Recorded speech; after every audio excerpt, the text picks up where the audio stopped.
le stoïcisme dans la prise de décision et la gestion du stress.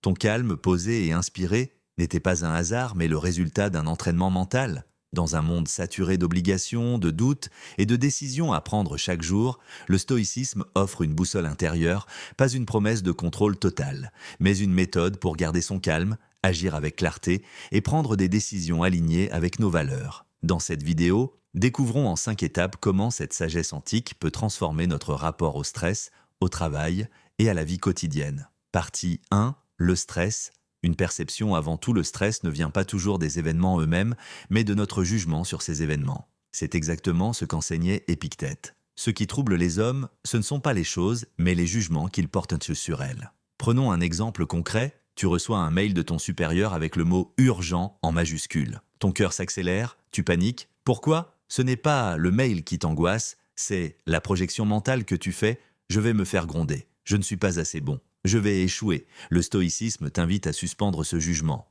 à observer l'émotion sans y réagir, à revenir à l'essentiel. Qu'est-ce qui dépend de moi ici ? Partie 2. La prise de décision. Stoïcienne, clarté et vertu.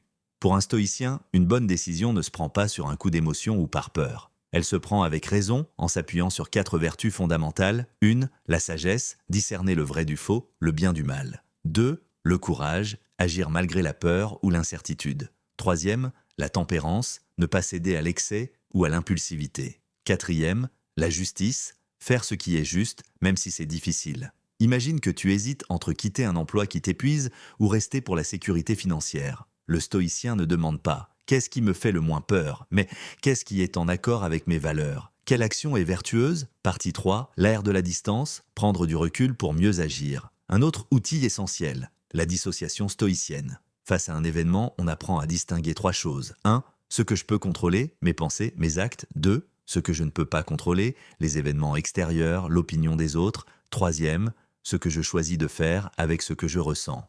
Ce processus amène une forme de paix intérieure active. Tu ne cherches plus à tout contrôler, mais à bien répondre à ce que la vie te présente. Tu es en retard dans ton projet ? Ton patron est exigeant ? Ton collègue te critique ? Tu prends une respiration, tu examines la situation, tu réponds avec calme et maîtrise. Partie 4. Pratique quotidienne pour réduire le stress.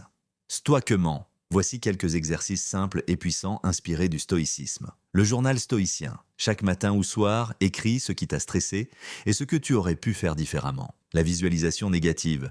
Imagine ce qui pourrait mal se passer, non pour t'angoisser, mais pour t'y préparer mentalement. La pause du jugement. Quand une émotion monte, ne dis rien, observe, nomme-la. Décide ensuite si elle mérite une réponse. L'ancrage dans le moment présent. Recentre-toi sur ta respiration, tes sensations ou une action immédiate. L'instant est ton refuge. Partie 5. Prendre des décisions sans regret. Le stoïcisme ne promet pas que toutes tes décisions seront parfaites, mais il t'offre un cadre pour les prendre en conscience, en respectant ta nature rationnelle et ton sens moral.